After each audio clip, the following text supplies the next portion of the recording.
जय हिंद साथियों। देखिए, जो आरबीसी 10th क्लास की राजस्थान जीके की हमारी सीरीज चल रही है चैप्टर नंबर फर्स्ट की। इसके अंतर्गत अभी तक हमने जो मेवाड़, मारवाड़ और बीकानेर का इतिहास है वो वाला मैटर कवर कर लिया है।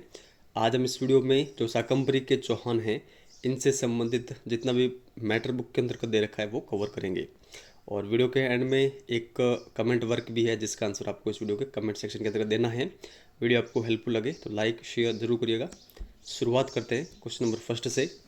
डॉक्टर गौरी शंकर हीराचंद ओझा के अनुसार शाकंभरी के जो चौहान हैं वो हैं, तो वो क्या हैं? सूर्यवंशीय क्षत्रिय, या फिर चंद्रवंशीय हैं, या फिर ब्राह्मण हैं, या फिर कोई नहीं।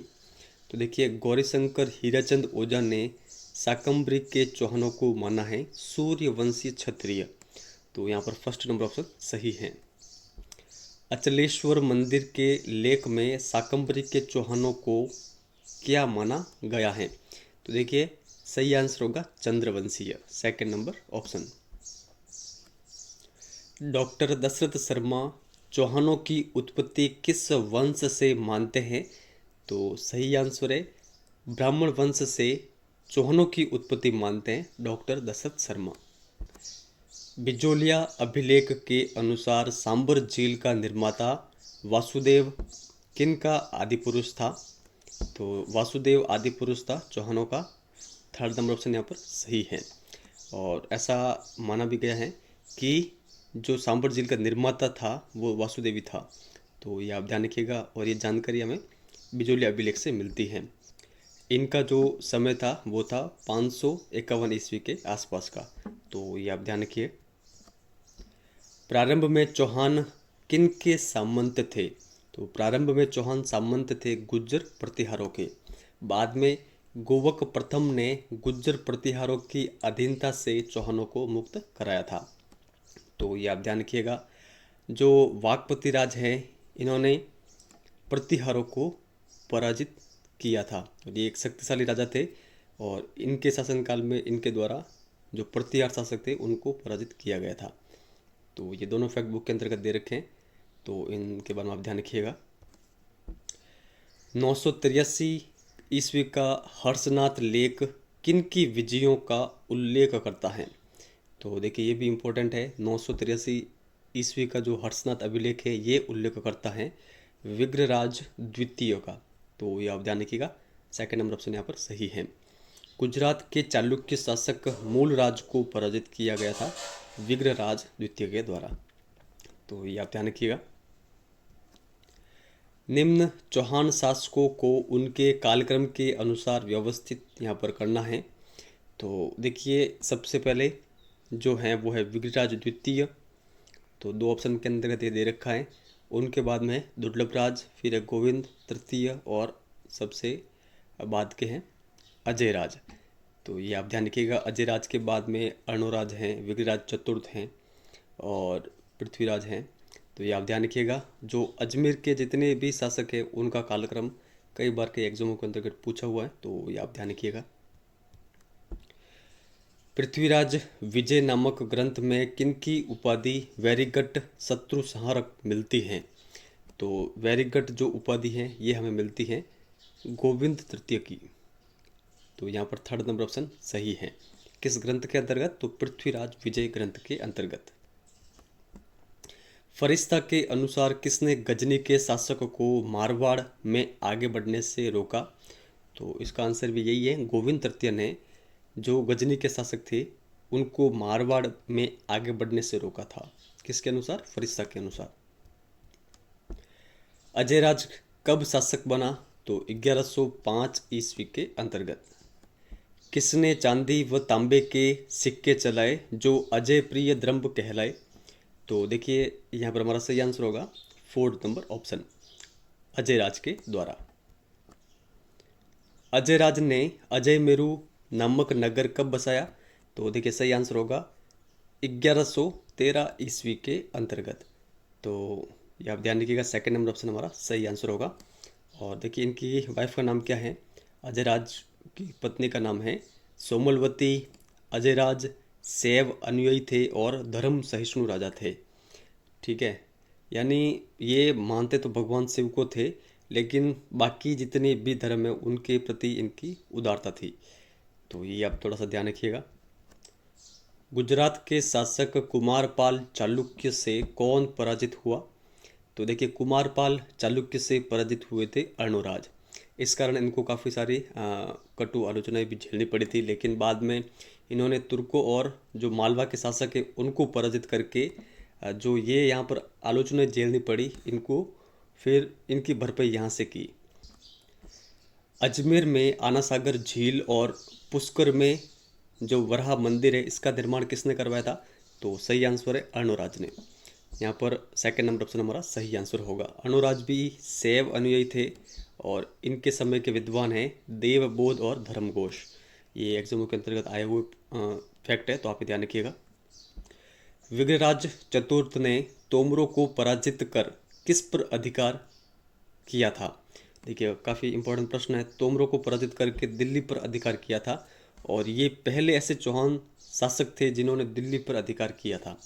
मोस्ट इंपॉर्टेंट फैक्ट है, तो आप ध्यान रखिएगा। किनको हराकर दिल्ली पर अधिकार किया? तो तोमरों को हराकर। जयनक भट्ट ने जो विग्रहराज चतुर्थ हैं इनको एक उपाधि दी कवि बांधव की, तो ये भी आप ध्यान रखिएगा। गजनी के खुसरू शाह को किसने पराजित किया? तो गजनी के खुसरू शाह को पराजित किया था विग्रहराज चतुर्थ ने। किसने अजमेर में एक संस्कृत पाठशाला बनवाकर उस पर हरिकेली नाटक की पंक्तियां खुदवाई?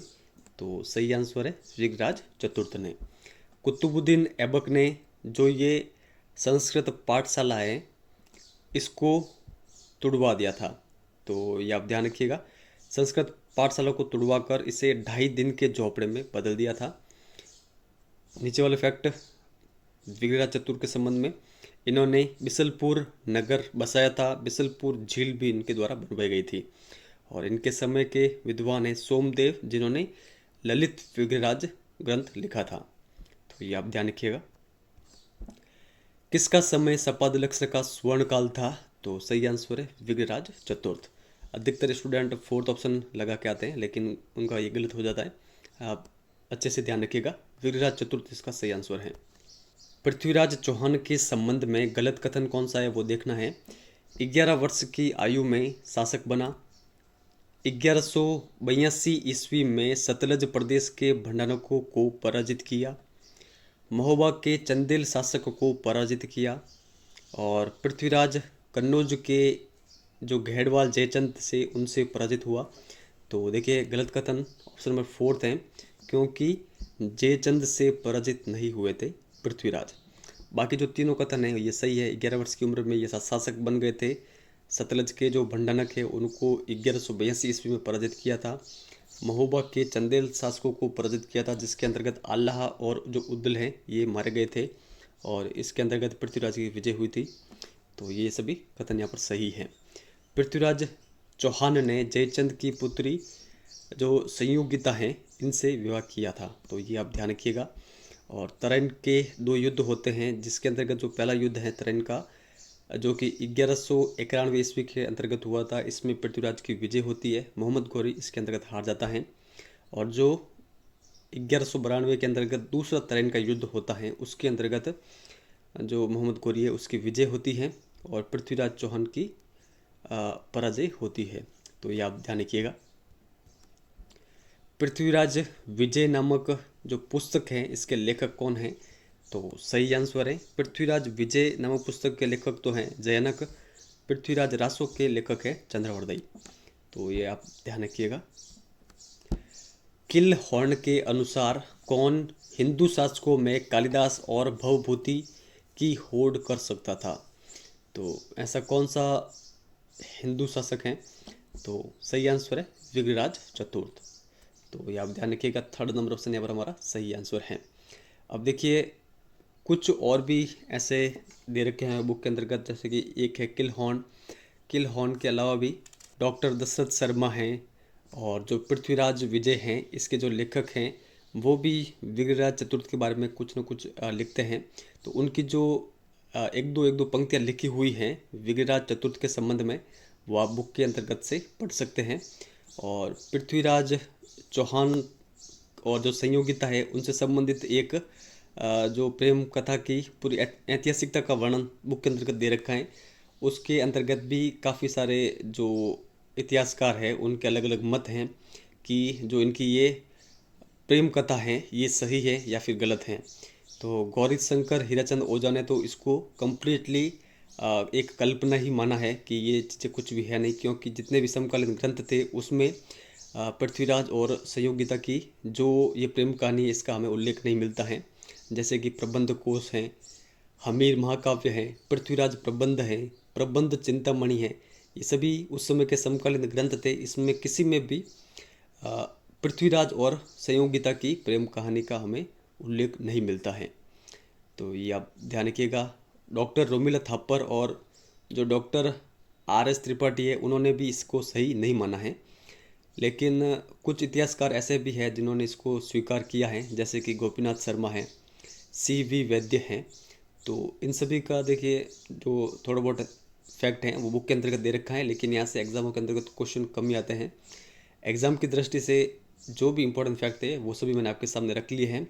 एक चीज़ आप ये भी ध्यान रख सकते हैं कि जो कि बुक के अंतर्गत दे रखा है, जितने भी शासक हुए हैं उनके आगे जस्ट उनका जो कार्यकाल दे रखा है वो आप ध्यान रख सकते हैं।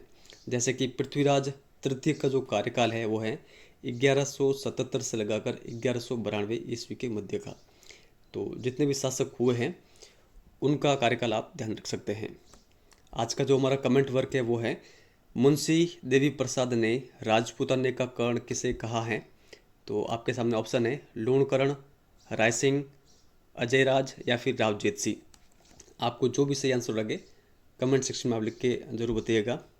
अगर आपको वीडियो पसंद आया हो तो लाइक ज़रूर करिएगा और अधिक से अधिक स्टूडेंट को वीडियो शेयर भी जरूर करें। चैनल पर नहीं हो तो सब्सक्राइब भी जरूर करिएगा।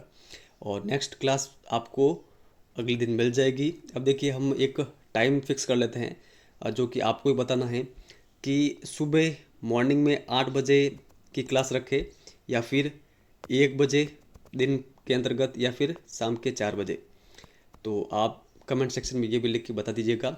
जो सबसे पहले हमारा जो टाइमिंग था वो था 4 PM, उसके बाद मैंने इसको 1 PM किया था। तो आप जिस भी टाइम को चाहते हैं कि हमेशा इसी टाइम पर हमारी क्लास आपको मिले तो आप कमेंट सेक्शन में लेके बता दीजिएगा। तो चलिए इस वीडियो में इतना ही। वीडियो हेल्पफुल लगा हो तो लाइक शेयर जरूर करिएगा। धन्यवाद।